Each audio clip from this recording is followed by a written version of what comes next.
আপনারা কিছু পেয়েছেন? না স্যার, এমনিতেই তো জানা যায় যে কিভাবে আগুন লেগেছে, কিন্তু এখানে তো বোঝাই যাচ্ছে না যে আগুন লাগার কারণটা কি। আচ্ছা, দেখো অ্যাম্বুলেন্স কত দূর এলো। ঠিক আছে স্যার।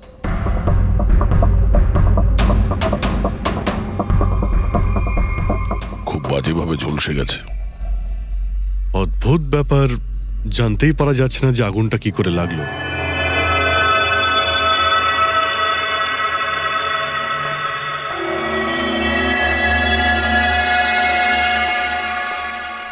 কিভাবে হলো এইসব? সবকিছু তো একদম ঠিক ছিল, জানি না আগুন কি করে লাগলো। এতজন মানুষের অভিশাপ তো লাগবেই, তাই না? এই কি বললে তুমি? আমি জানতে পেরেছিলাম স্যার যে দিলীপ স্যার কোনো কোর্টের কেসে ফেঁসে গেছিলেন। খুব বড়সড় কেস ছিল স্যার, কিন্তু কিছুদিন আগে ছাড়াও পেয়ে গেছিলেন। অনেকে এই নিয়ে রেগেও ছিলেন। আচ্ছা, এই ঘটনার সুযোগ নিয়ে কেউ ওকে মেরে দেয়নি তো? না, কোর্টে উনি নির্দোষ প্রমাণিত হয়েছিলেন, উনি কিচ্ছু করেননি। কি কেস ছিল? 9 বছর আগে জামাইবাবু থিয়েটারে আগুন লেগে গিয়েছিল, যার জন্য বেশ কয়েকজন মারাও গিয়েছিল, আর সমস্ত দোষ জামাইবাবুর ঘাড়ে চাপলো।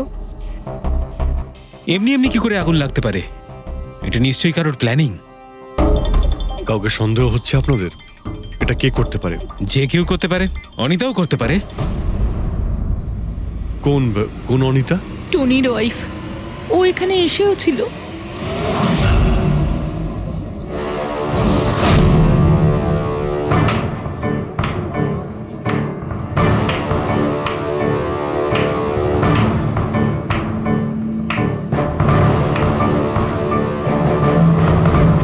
অনিতা, অন্য লোকের ঘর ভেঙে দিয়ে নিজের পরিবারের সঙ্গে এখানে ফুর্তি করা হচ্ছে। ভেরি গুড, ভেরি গুড, বাহ। কিন্তু একটা কথা মনে রেখো, ওই লোকগুলোর মতো তোমরাও ছটফট করে মরবে। সিকিউরিটি, এই চুপ, একদম চেঁচাবি না। বের করো একে বাইরে, বের করো। চলুন ম্যাম, বাইরে চলুন। আউট। মনে হচ্ছে তোদের কি পরিণতি হবে তা নিয়ে কোনো মাথা ব্যথা নেই।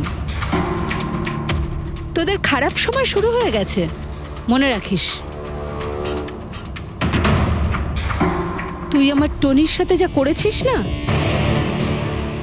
মনে রাখিস এরপরে তুই আর বেশি দিন বাঁচবি না, শুনেছিস? তুই এই নিয়ে যাবে কে? তুই আর বাঁচবি না, নরকে যাবি তুই। আর তাকিয়ে দেখছো কি? নিয়ে যাবে কে? তোকে নরক যন্ত্রণা ভোগ করতে হবে, ছটফট করে মরবি তুই, মনে রাখিস। আরে যা।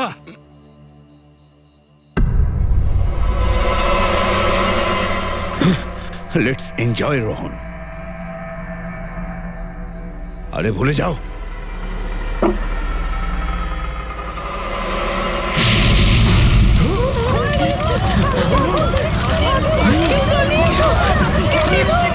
দিলীপ আর রোহনকে যে কেসে ফাঁসানো হয়েছিল, সেই কেসেই কোর্ট টনিকে শাস্তি দিয়েছিল। আচ্ছা, কে কে জানতো যে আপনারা এখানে এই রেস্টুরেন্টে আসবেন? জানি না স্যার। আচ্ছা, দিলীপ বাবু আসার আগে এই চেয়ারের আশেপাশে কাউকে দেখেছিলেন? কোনো অচেনা কাউকে?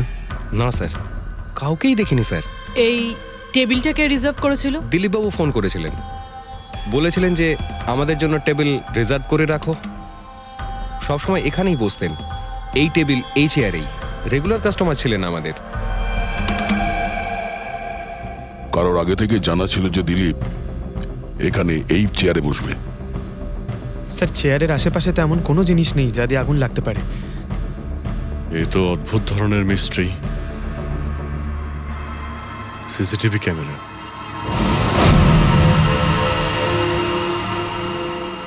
এর ফুটেজ থেকে জানতে পারা যাবে কি হয়েছিল এখানে। ও মাই গড, এসব কিভাবে হলো? কে করতে পারে এসব? ওই করেছে যে দিলীপকে খুন করেছে প্রমাণ লোপাটের জন্য। আর যে কেউ কিভাবে এই মনিটর রুমে চলে এলো? তোমার সিকিউরিটি কোথায়? স্যার, এই রুমে সিকিউরিটির কোনো প্রয়োজনই হয় না। এর আগে এরকম কখনোই হয়নি স্যার। স্যার স্যার আমার মনে হয় না সিসিটিভি ফুটেজ ডিলিট করার মতো সময়ের কাছে ছিল। ও শুধু ভাঙচুর করেছে, যদি আমরা কোনো এক্সপার্টকে ডাকি স্যার, তাহলে সে হয়তো হার্ড ডিস্ক থেকে রিকভার করতে পারবে।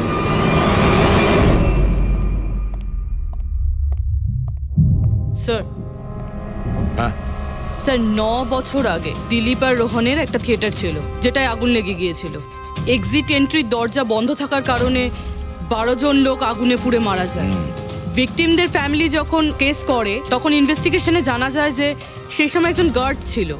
হ্যাঁ, টনি। হ্যাঁ স্যার। স্যার কোর্টে এটা প্রমাণ হয়ে গিয়েছিল যে টনি অনেক মদ খেয়েছিল আর মদের নেশা সে এতটাই চুর ছিল যে ইমার্জেন্সি এক্সিটের দরজাও খুলতে পারেনি।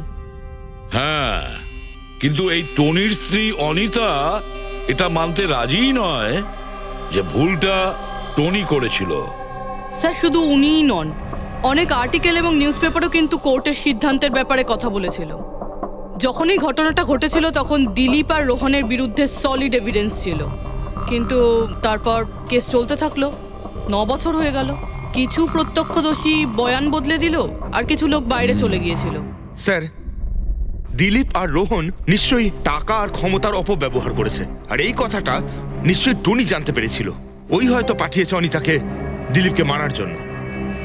কিন্তু ফেডরিক, যখন অনিতা ওখানে ছিলই না, তাহলে আগুন লাগালো কি করে? না না, সিকিউরিটির লোকেরা তো ওকে বাইরে বের করছিল ওই রেস্টুরেন্ট থেকে।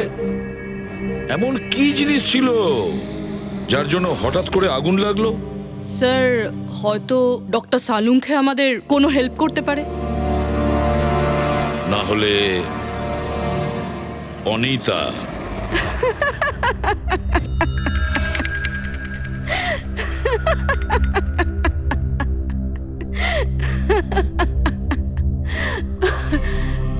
আপনারা তো অবাক হচ্ছেন কেন? আমার হাসি দেখে নাকি দিলীপের মৃত্যুর জন্য? দিলীপের মারা যাওয়াতে এত আনন্দ কিসের? আচ্ছা, আমি খুশি হব না তো আর কে হবে বলুন তো? কালকে রাত্রে রেস্টুরেন্টের থেকে বেরোনোর পর তুমি কোথায় গিয়েছিলে? জেলে আমার স্বামীর সঙ্গে দেখা করতে। ওয়ার্ডেনের কাছে সমস্ত রেকর্ড আছে, আপনারা চাইলে চেক করতে পারেন। সেটা তো আমরা করবই। আর এইটাও যে তুমি ওই আগুনটা লাগালে কিভাবে? কোনো কালো জাদু করেছিলে তুমি? দিলীপের গায়ে হঠাৎ করে আগুন লাগলো কি করে? কালো জাদু জানলে অবশ্যই প্রয়োগ করতাম, কিন্তু আমি খুব খুশি হয়েছি। দিলীপও ঠিক সেইভাবেই ছটপট করে মরেছে যেভাবে 9 বছর আগে ওই নিরীহ লোকগুলো মারা গেছিল,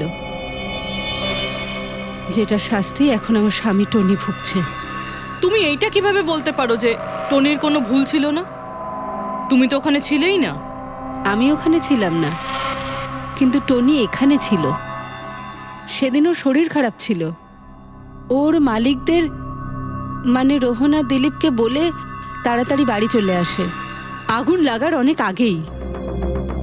ভুল ওদের দুজনের ছিল। ওরাই পুরনো দরজা ঠিক করায়নি, যার জন্য ওখানে আগুনে পুড়ে অনেক লোক মারা গেছিল। আমার স্বামীর নয়, ওদের দুজনের দোষ ছিল। তাতে তোমার নিশ্চয়ই খুব রাগ হয়েছিল, ওদেরকে মেরে ফেলারও ইচ্ছে হয়েছিল। 12 জন মারা গেছিল ওখানে। আমার থেকে অনেক বেশি রাগ ওদের পরিবারের লোকেদের হয়েছিল, কিন্তু এখন হয়তো ওরা খুব খুশি দিলীপের মৃত্যুর খবর শুনে। খুব খুশি হয়েছে। ওরা আরো বেশি আনন্দ পাবে যেদিন রোহন পুড়ে মরবে।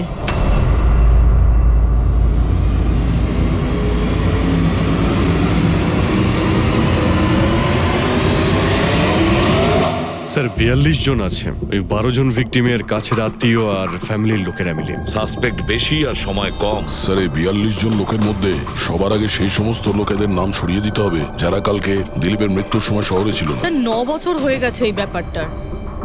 হয়তো অনেক মানুষ দেশ ছেড়েও চলে গিয়েছে, আর কিছু লোক হয়তো এই পৃথিবীতেই আর নেই। তারপরেও খোঁজ তো নিতে হবে। দেখো কজন শহরে ছিল যখন দিলীপের মৃত্যু হয়।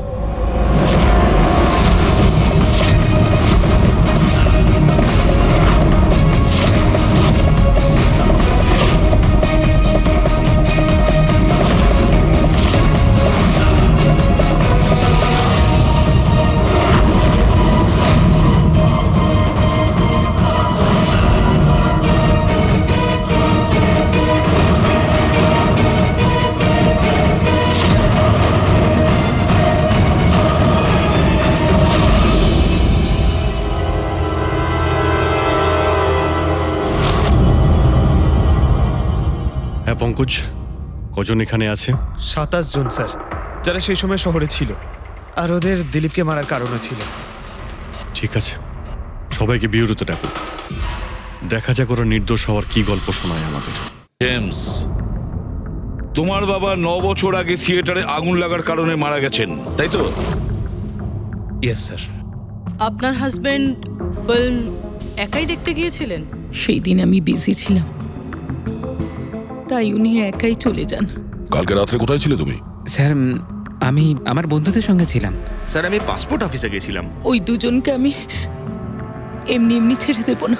তো কি করেছিলে তুমি? ভেবেছিলাম যে দিলীপের সাথে ফেস টু ফেস দেখা করব, আর ওকে জিজ্ঞেস করব যে তুমি এরকম কেন করলে। স্যার তারপরে আমি আমার বন্ধুদের সাথে বাড়িতে যাই। আমি আমার ওয়াইফের সাথে মলে ছিলাম। স্যার আমার বন্ধুদের জিজ্ঞাসা করতে পারেন। স্যার যদি ওর সাথে আমার দেখা হতো তাহলে ও রেস্টুরেন্টে বেঁচে ফিরতো না। দিলীপ ওর কর্মের শাস্তি পেয়ে গেছে। আমি রেস্টুরেন্ট থেকে জানতে পারলাম যখন যে দিলীপের সাথে কি হয়েছে, তখন মনে শান্তি পেলাম স্যার। আর বাকি থাকলো রোহন, ও তার কর্মের শাস্তি নিশ্চয়ই পাবে। এবার এই 27টা নামের মধ্যে তাদের নামগুলো রেখে দাও যারা ঘুরিয়ে ফিরিয়ে উত্তর দিচ্ছিল, আর যারা নিজেদের উত্তর অনেক আগে থেকেই তৈরি করে রেখেছিল।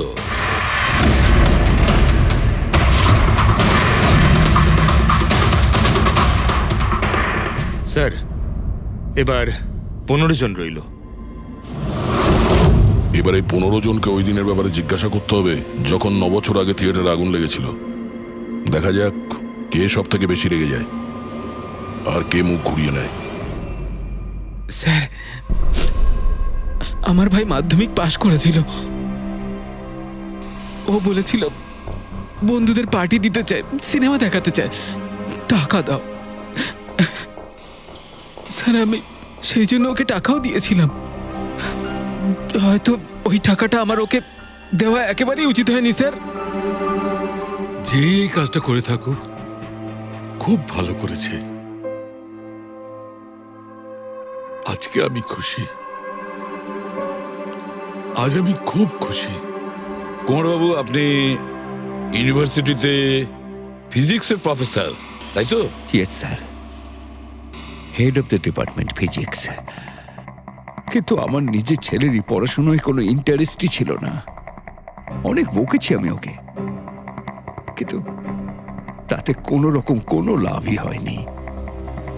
1 নম্বরের বদমাইশ হয়ে উঠেছিল।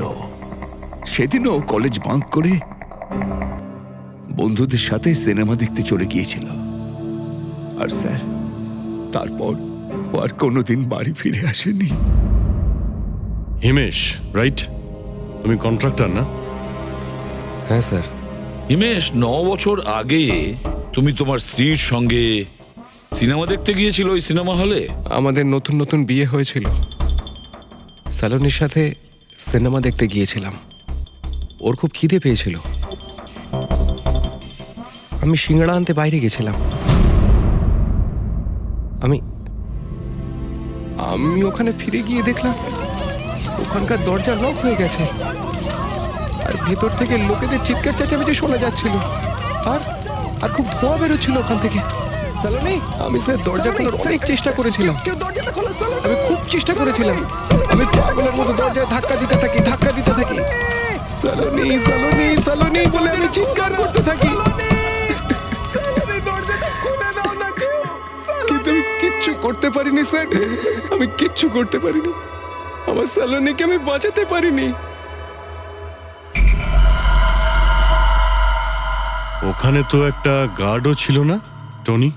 ও কি দরজা খোলেনি? ছিল না স্যার। ওখানে কোনো গার্ড মানে আর কাউকে দেখেছিলে তুমি?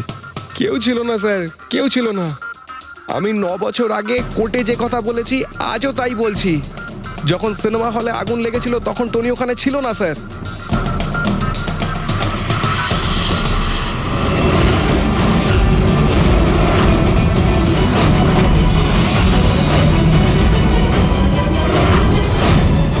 স্যার এই হলো আমাদের 15 জন সাসপেক্ট যারা দিলীপকে খুন করতে পারে।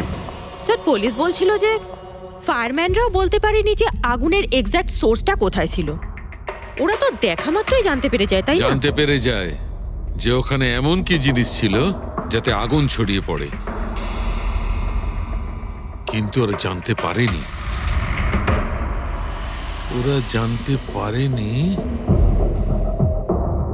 ওরা এই জন্য জানতে পারেনি কারণ ওই জিনিসটার না ছিল কোনো গন্ধ, না ছিল রং। Exactly sir. যদি এটা লিকুইড হতো না তাহলে দিলীপ নিশ্চয়ই বুঝতে পারতো ওই চেয়ারটায় বসা মাত্রই। আর পাউডার থাকলে আমরা টেস্ট করে পেয়ে যেতাম। তার মানে এটা তো গ্যাস।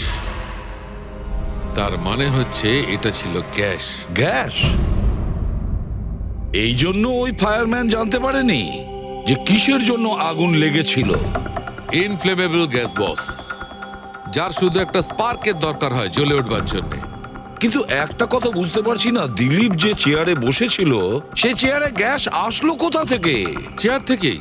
কি চেয়ার থেকে? সেটা এইভাবে বস, যে চেয়ারে দিলীপ বসেছিল তার নিচের অংশে কেউ ওই ইনফ্লেমেবল গ্যাসকে স্প্রে করেছিল। মারা যাওয়ার সময় দিলীপের সংস্পর্শে দুটো জিনিস ছিল। একটা তো এই চেয়ার যেটাতে ও বসেছিল, আর একটা ওয়াইনের গ্লাস যেটা ও হাতে ধরেছিল। আমরা এই দুটো জিনিসই চেক করেছি। তো এই চেয়ারটার থেকে আমরা ইনফ্লেমেবল গ্যাসের কিছু ট্রেসেস পেয়েছি। বস, আমাদের আশেপাশের পরিবেশে সর্বদা জ্বলনশীল পদার্থ ঘুরে বেড়ায়, যেটা কখনো কখনো স্পন্টেনিয়াসলি জ্বলে যায়। যেমন হচ্ছে মাস গ্যাস, একটা ন্যাচারাল বায়োগ্যাস, আর জ্বলনশীল গ্যাস এর মেইন কম্পোনেন্ট। তার মানে ইনফ্লেমেবল গ্যাস যে কোনো সময় হাওয়াতে এমনি এমনি জ্বলে উঠতে পারে? না ফ্রেডি, নিজে নিজে নয়।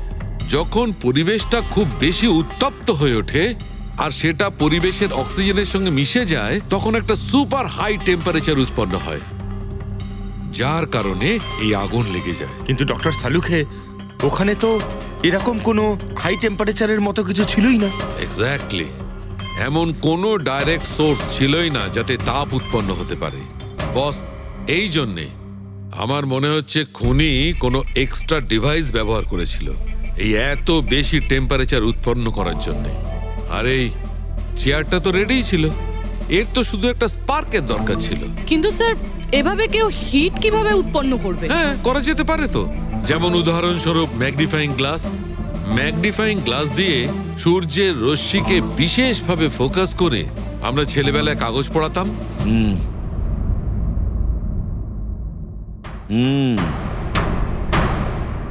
মনে হচ্ছে ওই রেস্টুরেন্টে আবার যেতে হবে, খোঁজ নিতে হবে কিসের থেকে আগুনটা লেগেছিল।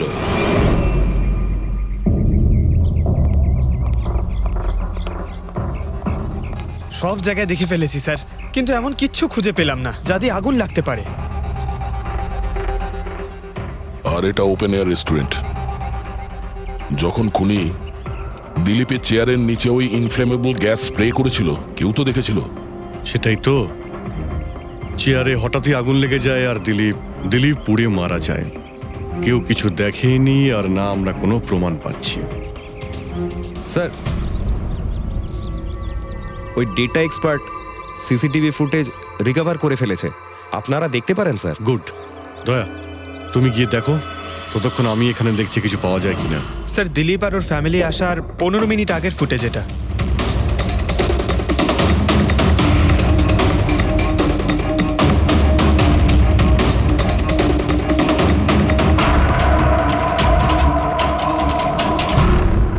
এ চেয়ার চেঞ্জ করছে। এর কোনো দ্বিতীয় অ্যাঙ্গেল আছে কি এই সময়েরই? চেক করো। 1 মিনিট স্যার।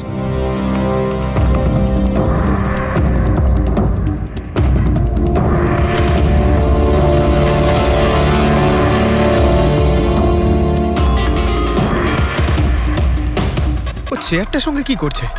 গ্যাস স্প্রে করছে নাকি? হ্যাঁ, ও নিজের চেয়ারে গ্যাস স্প্রে করলো, আর ও নিজের চেয়ারের সঙ্গে ওই চেয়ারটা বদলে দিল যেটাই দিলীপ বসতো।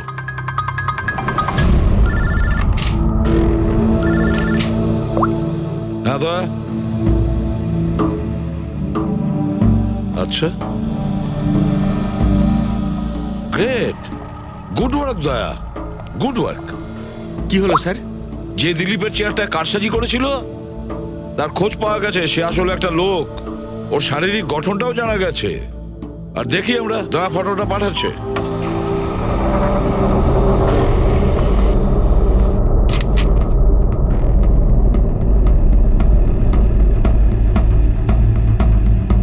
খুনি এই বাকি লোকগুলোর মধ্যেই কেউ একজন,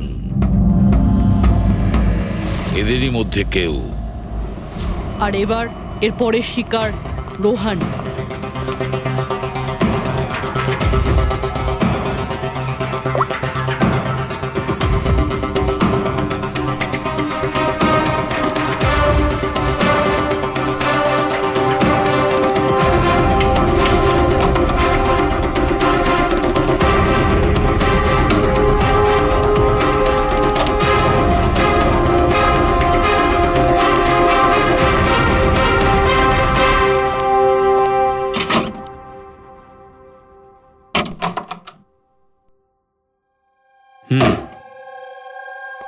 আমার মনে হয় কারোর আমার আর দিলীপের মুক্তিতে অসুবিধা হচ্ছে। আমার প্রাণের ঝুঁকি আছে এখানে। I will talk you later. Bye. Sir, everything is okay. All right, তুমি এখানেই থাকবে আর কাউকে ভেতরে ঢুকতে দেবে না। Be alert. Okay? Okay sir.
My god,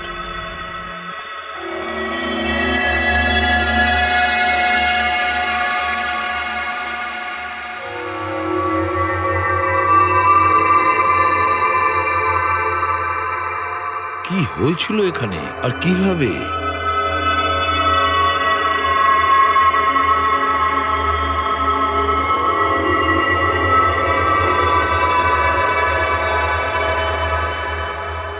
এখানে আর অন্য কোনো জিনিসের স্মেল পাওয়া যাচ্ছে না, শুধু এই পোড়া লাশটার দুর্গন্ধ ছাড়া। মানে স্যার, এই মার্ডারটাও ইনফ্লেমেবল গ্যাস দিয়েই করা হয়েছে হয়তো। এসব হলো কিভাবে? হ্যাঁ স্যার, আসলে আমি রোহন স্যারের বডিগার্ড। আচ্ছা, তাহলে আপনারা কোথায় ছিলেন যখন এসব হলো? স্যার, রোহন স্যার আমাকে বাইরে পাহারা দিতে বলেছিলেন। তার কিছুক্ষণ পরেই আমি ওনার চিৎকার শুনতে পেয়ে ওনার রুমের দিকে দৌড়ে আসি আর দেখি দরজার চারদিক থেকে ধোঁয়া বেরোচ্ছিল। আমি অন্য চাবি দিয়ে দরজা খুলে ভিতরে যাওয়ার পর দেখলাম যে স্যার ততক্ষণে রোহন স্যার পুড়ে গেছেন। আপনারাও কেউ কিছু জানেন না? অদ্ভুত ব্যাপার, রুমের মধ্যে কোনো সূত্র পাচ্ছি না, শর্ট সার্কিট হয়নি, পর্দাটা ভেতর থেকে বন্ধ, এই উইন্ডোজটা পার্মানেন্টলি ক্লোজড, কেউ বাইরে থেকে ভেতরেও আসতে পারবে না, আর বাইরে থেকে ভেতরে কোনো ভিউও নেই, কেউ দেখতেও পাবে না। তাহলে লোকটা মরলো কিভাবে? এটার থেকে আগুন লেগেছে বস।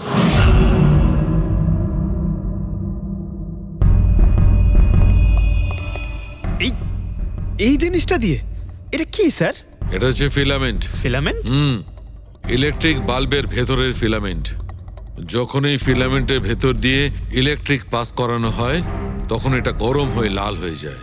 বস, খুনিও এই টেকনিকটাই ব্যবহার করেছে ওই জ্বলনশীল গ্যাসটাকে জ্বালানোর জন্য। কিন্তু ওই রেস্টুরেন্টে যেখানে দিলীপ মারা গিয়েছিল ওখানে তো আমরা এরকম কোনো ফিলামেন্টের মতন কিছু পাইনি। বস, এত ছোট্ট একটা জিনিস, ওটা খোলা জায়গা, হয়তো কোথাও উড়ে চলে গেছে, কিন্তু এখানে তো পুরো ঘরটাই বন্ধ, তাই জন্যে খাটের তলায় এটা আমি পেয়ে গেছি। কিন্তু স্যার, ফিলামেন্ট দিয়ে ইলেকট্রিক পাস করানোর জন্য ওয়্যারসের কোনো না কোনো কানেকশন তো থাকা উচিত বেড পর্যন্ত। আছে, এখানেই নিশ্চয়ই কোথাও আছে। পুরো বেড চেক করেছি আমরা, রুমটাও চেক করেছি, এরকম কিছুই তো পাইনি আমরা। দয়া, ওই দরজাটা কিসের? Manager, yes sir. ওই দরজার ওপারে কি আছে? স্যার, আর একটা রুম আছে, এই রুমের সাথে ওটা কানেক্টেড। এমনিতে এই দরজাটা সিল থাকে, এটাকে কেউ খোলে না স্যার। খুলুন এই দরজাটা। Yes sir. আসুন স্যার।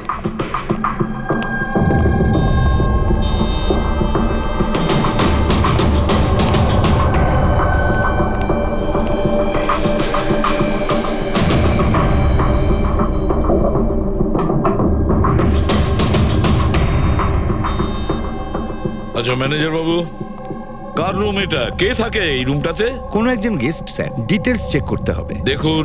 Okay sir.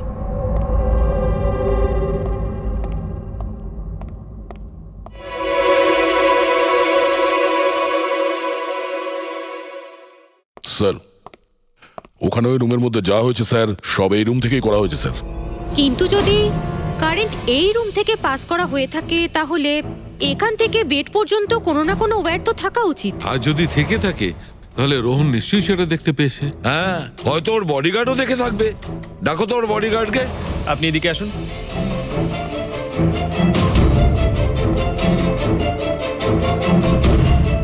একটা কথা বলো, যখন তুমি রোহনের ঘরে এসেছিল তখন কোনো তার দেখেছিলে এখানে এই দরজা থেকে ওই রুম পর্যন্ত? কোনো কিছু? না স্যার, রোহন স্যার এই রুমে ঢোকার আগে আমি এই রুমটাকে খুব ভালো করে চেক করেছিলাম, কিন্তু তার বা সেরকম কিছু আমার চোখে পড়েনি। ঠিক আছে, যাও তুমি। যাই হোক না কেন দয়া, খুনি এই দরজাটা ব্যবহার করেছে।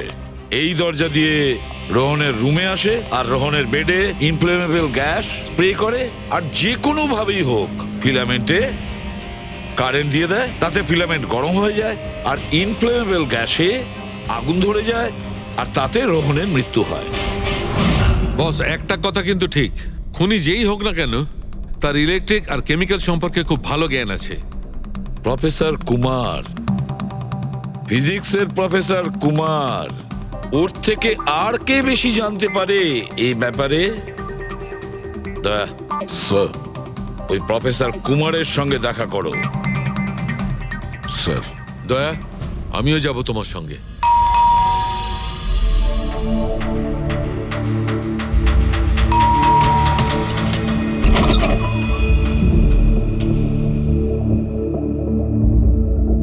প্রফেসর কুমার আছেন বাড়িতে?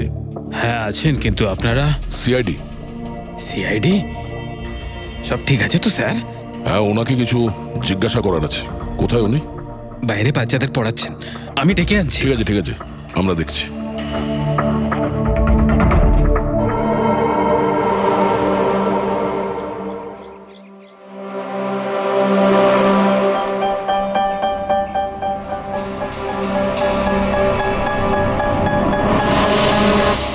মিস্টার কুমার, আপনার কাছে আমাদের কিছু জিজ্ঞাসাবাদ আছে। বলুন, কি জানতে চান? আপনি এটাকে চেনেন? এটা তো ফিলামেন্ট। গুড, ঠিক চিনেছেন আপনি। আপনি জানেন আমরা এই ফিলামেন্টটা কোথা থেকে পেয়েছি? সেটা তো আপনারাই বলতে পারবেন কোথা থেকে পেয়েছেন। রোহনের বিছানার নিচে। কাল রাত্রে রোহন ওই বিছানাতেই পুড়ে মারা গেছে। হোয়াট? রোহনও মারা গেছে? কাল রাত্রে আপনি কোথায় ছিলেন? রাত 9টা থেকে ভোর 3টে পর্যন্ত। আপনারা আমাকে সন্দেহ করছেন? এটা আমাদের প্রশ্নের উত্তর হলো না মিস্টার কুমার। কাল আমি সারা দিন আর সারা রাত্রি বাড়িতেই ছিলাম। কোনো প্রমাণ? আগে আমার কাজের লোক রামু আর Bikash, please come here.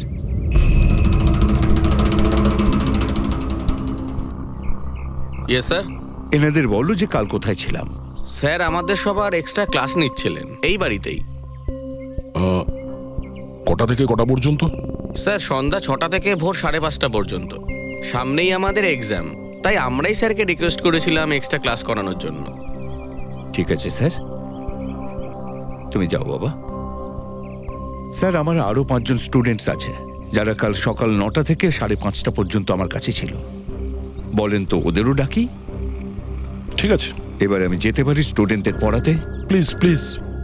Thank you.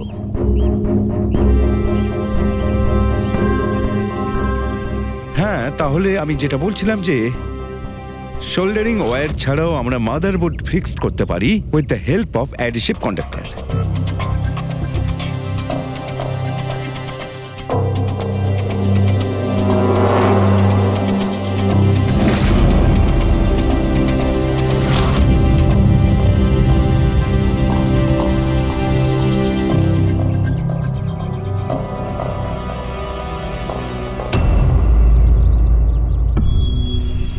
My god, my god! আরে ভাই, কি ব্যাপারটা? কি? আরে ভাই, এই ভুলটা আমি কি করে করলাম? কি গড, বুড়ো হয়ে গেছি আমি বুড়ো হয়ে গেছি। দয়া একটা কাজ করবে, 1 ঘন্টা পরে ফরেন্সিক ল্যাবে দেখা করো। একটা জিনিস দেখাবো। 1 ঘন্টা পরে। আরে ওই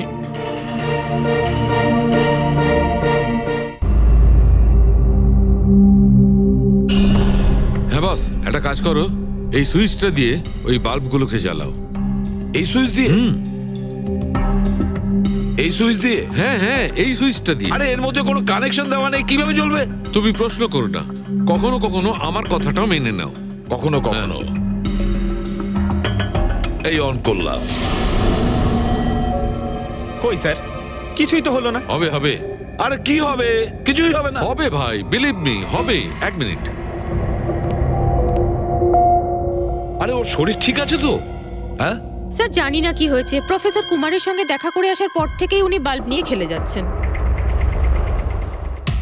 একটা কথা বলো, ওই ফিঙ্গারপ্রিন্ট গুলোর খবর কি, যেগুলো তুমি হোটেলের লোকেদের কাছ থেকে নিয়েছিলে আর ওই রুমটা থেকে নিয়েছিলে? স্যার, অনেক ফিঙ্গারপ্রিন্টস পাওয়া গেছে, কিন্তু সবগুলো স্টাফ মেম্বারসদেরই, এছাড়া আর কারোর পাওয়া যায়নি। এটা কিভাবে সম্ভব?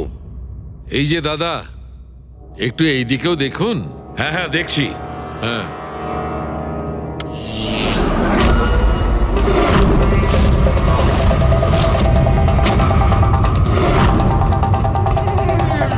আরে স্যার, স্যার এই বাল্বগুলো জ্বললো কিভাবে? এ কি কাণ্ড করলেন ডক্টর সালুকে? কোনো তার ছাড়াই আপনি সবকটা বাল্ব জ্বালিয়ে দিলেন। কিন্তু ডক্টর সালুকে, এটা আপনি করলেন কিভাবে? এটা ঠিক তেমন ভাবেই হয়েছে ফ্রেডি, যেমন ভাবে খুনি করেছিল। ওই দিলীপের চেয়ারটাতে আর রোহনের বেডে। ম্যাজিশিয়ান সালুকে, এবার পরিষ্কার করে বলুন, আপনি সব করলেন কিভাবে? কারেন্ট কি হাওয়া থেকে আসলো? হাওয়া থেকে আসেনি বস। তাহলে? কারেন্ট এসেছে ইলেকট্রিক পেইন্টের সাহায্যে। Electric paint? হ্যাঁ, ইলেকট্রিক পেইন্ট। আসলে ইলেকট্রিকের যে তার হয় সেটা মেটালের হয়। Metal is a good conductor of electricity, সেই জন্য কারেন্ট ওর মধ্যে দিয়ে পাস করে। ঠিক একই রকম ভাবে কিছু পেইন্টও আছে যেগুলোকে আমরা ইলেকট্রিক পেইন্ট বলি, আর এটাও গুড কন্ডাক্টর অফ ইলেকট্রিসিটি। এর মধ্যে দিয়েও ইলেকট্রিসিটি পাস করতে পারে। অদ্ভুত ব্যাপার হলো এটা যে কোনো কালারের সঙ্গে মিশে যায়, যেটা খুব সহজে যে কোনো ব্যাকগ্রাউন্ডে মার্জ হতে পারে। ও, এই কারণেই আমরা হোটেলের রুমে আর রেস্টুরেন্টে কিছু দেখতে পাইনি স্যার। এক্স্যাক্টলি দয়া। খুনি আসলে হোটেলের রুমের আর রেস্টুরেন্টের ফ্লোরের দুটোর কালার এই কালারের সঙ্গে ম্যাচ করেছে, এই জন্য আমরা দেখতে পাইনি। তার মানে ইলেকট্রিক কারেন্ট, এই ইলেকট্রিক পেন্ট, এটা কি খুব সহজেই পাওয়া যায়? হ্যাঁ, পাওয়া যায়। আসলে এটা ইলেকট্রিক সোল্ডারিং আর রিপেয়ারিং এর কাজে লাগে। আর এটা সবচেয়ে বড় বিশেষত্ব হলো যে এটা সাধারণত খালি চোখে এটা দেখা যায় না, শুধুমাত্র ইনফ্রারেড লাইটেই এটা দেখা যায়। আমি দেখাচ্ছি।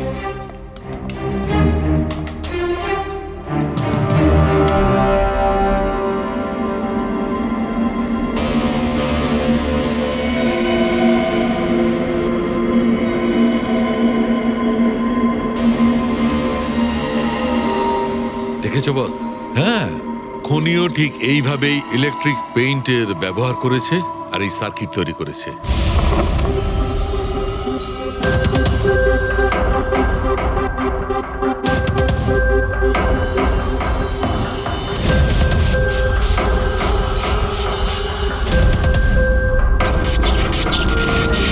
একটা কথা তো নিশ্চিত, এ যেই হোক না কেন তার এ সমস্ত ব্যাপারে খুব ভালো জ্ঞান আছে। কিন্তু স্যার, এদের মধ্যে খুনিকে ওই প্রফেসরের সঙ্গে তো কথা বলে নিয়েছি স্যার, ও তো না। এই মুন্সি, এই লোকটা তো একজন ক্লার্ক, কিন্তু আমার মনে হয় না যে একজন ক্লার্কের সায়েন্সের ব্যাপারে এত জ্ঞান থাকতে পারে। স্যার, এদের মধ্যে সব থেকে বেশি শিক্ষিত তো ওই প্রফেসরকেই মনে হচ্ছে। এটা এমন কেউ হতে পারে যেটা প্রফেসরের মতো ইন্টেলিজেন্ট নয়, অথচ এই ব্যাপারে অনেক কিছুই জানে।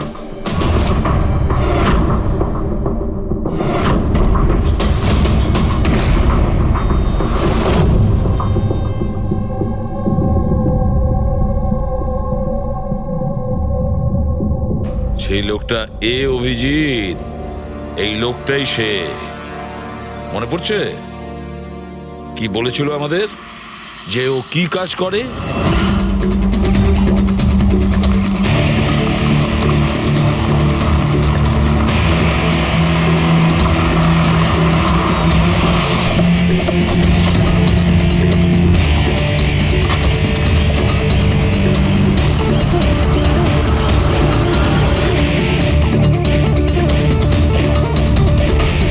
যাওয়া যাক শ্বশুর বাড়ি।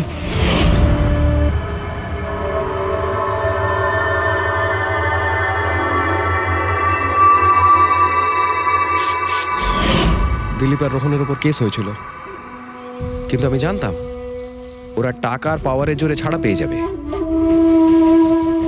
কিন্তু ওদের কাছে টাকা থাকলে আমার কাছে ছিল বুদ্ধি। অনেক মাস ধরে ওদের আমি ফলো করেছি, ওরা কোথায় যাচ্ছে, কি করছে, কার সাথে দেখা করছে, সবকিছু। আর শেষ পর্যন্ত ওদের দুজনকে মারার উপায় আমি পেয়েই যাই, ইলেকট্রিক পেন্ট আর সার্কিটের মাধ্যমে। এই দুটো জিনিসের বিষয়ে আমি খুব ভালো করে জানতাম। ব্যাস, দিয়ে দিলাম দুজনকে শাস্তি। দুজনকে মেরে ফেলেছি জ্যান্ত পুড়িয়ে, যেভাবে ওরা আমার সালোনিকে মেরেছিল। হিমেশ, তোমার স্ত্রীর সঙ্গে যা কিছু হয়েছে সেটার জন্য আমরা সবাই দুঃখিত, কিন্তু দিলীপ আর রোহনকে মেরে তুমি কি পেলে? তুমি কি ফিরে পেলে তোমার স্ত্রীকে? প্রতিশোধের আগুনে পুড়ে তুমি দুজনকে মারলে, আইন তোমাকে কোনোদিন ক্ষমা করবে না। কঠোর থেকে কঠোরতম শাস্তি হবে তোমার।